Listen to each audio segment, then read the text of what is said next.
This is the jig with the roller system that I fixed up upon using the bandsaw to rough cut the 9-inch radius on the butcher block tabletop.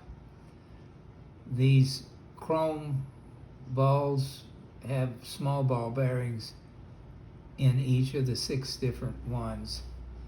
I had to reinforce this Z shape as the weight of 200 pounds of that butcher block top was a little much for the original design.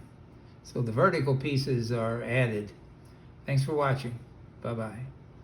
This, as a note, this allowed me to, with 2 of these stands, this allowed me to move the 6-foot long tabletop section quite easily. So I had one person at the square cornered end and the other one cutting the rough 9-inch radius. Thank you. Bye-bye.